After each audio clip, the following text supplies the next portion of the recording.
Romans 3. What good is it to be a Jew? What good is it to be circumcised? It is good in a lot of ways. First of all, God's messages were spoken to the Jews.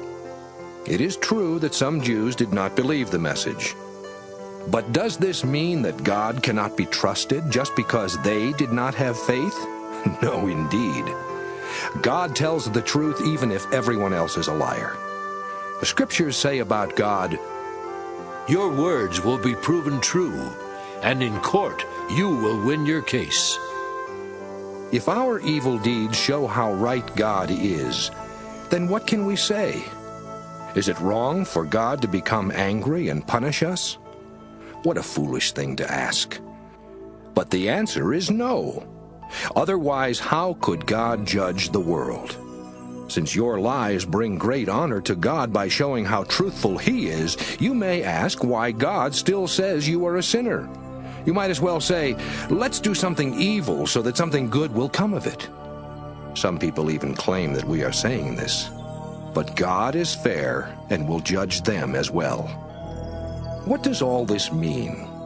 Does it mean that we Jews are better off than the Gentiles? No, it doesn't.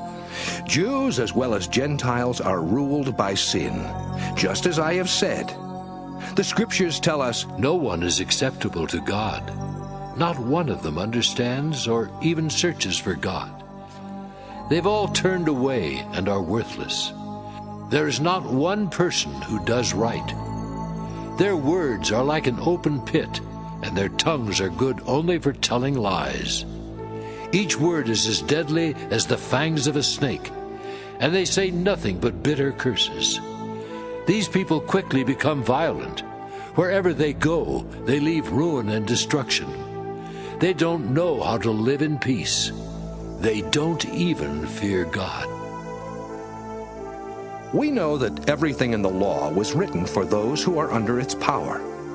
The law says these things to stop anyone from making excuses and to let God show that the whole world is guilty. God does not accept people simply because they obey the law. No, indeed, all the law does is to point out our sin. Now we see how God does make us acceptable to Him. The law and the prophets tell us how we become acceptable, and it isn't by obeying the law of Moses. God treats everyone alike. He accepts people only because they have faith in Jesus Christ.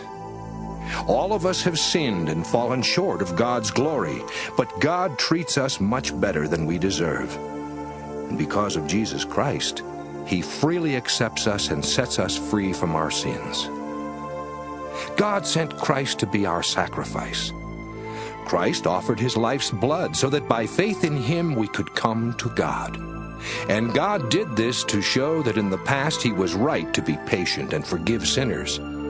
This also shows that God is right when He accepts people who have faith in Jesus. What is left for us to brag about? Not a thing. Is it because we obeyed some law? No, it is because of faith. We see that people are acceptable to God because they have faith, and not because they obey the law. Does God belong only to the Jews? Isn't He also the God of the Gentiles? Yes, He is. There is only one God, and He accepts Gentiles as well as Jews simply because of their faith. Do we destroy the law by our faith? Not at all. We make it even more powerful.